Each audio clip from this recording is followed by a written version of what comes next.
pattern din sa mga numero. Tingnan nyo to. 1, 2, 3, 4, 5, 6, 7, 8, 9, 10.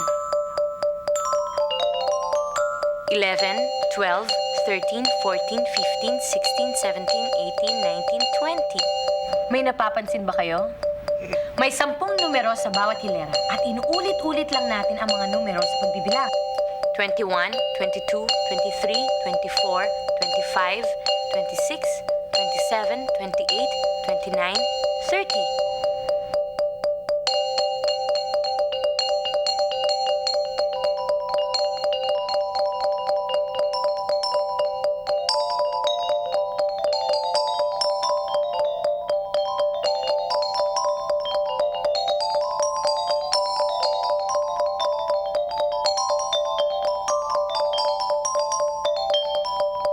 Importanteng pag-aralan ang mga patterns sa numero para mas maging maayos at mas madali ang pagbibilang.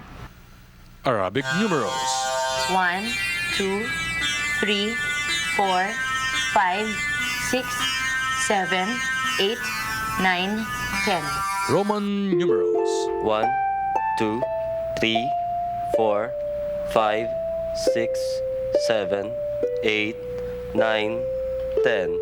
Chinese numerals. 1、2、3、4、5、6、7、8、9、10. Ang mga numeral na ito ay nagmula sa India, kung saan ang mga tao ay tinatawag na Hindus. Ang sistema nila ay ginamit ng mga Arabo at ikinalat sa kanluran. Kaya nakilala ito bilang Hindu-Arabic numerals. Karaniwan nating ginagamit ang Hindu-Arabic numerals sa araw-araw na pagbibilang natin. Obserbahan nyo to.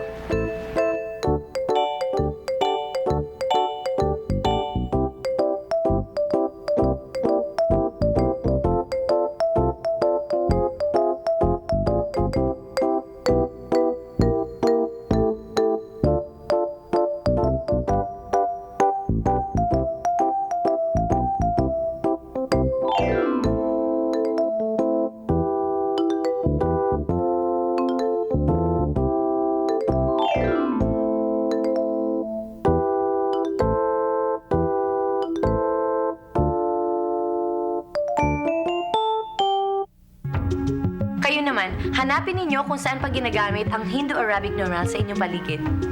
Tingnan nyo mabuti ang mga numero. Kung kukulayin natin ang bawat ikalawang hanay, ano yung lalabas na pattern? Salit-salit ang mga kulay ng mga hanay.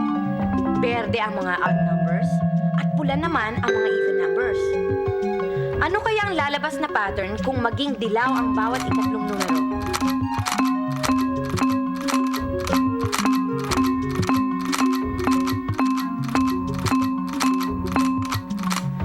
Aling numeral ang susunod na kukulayan? Tama!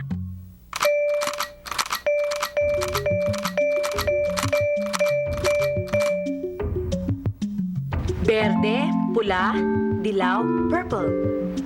Berde, pula, dilaw, purple.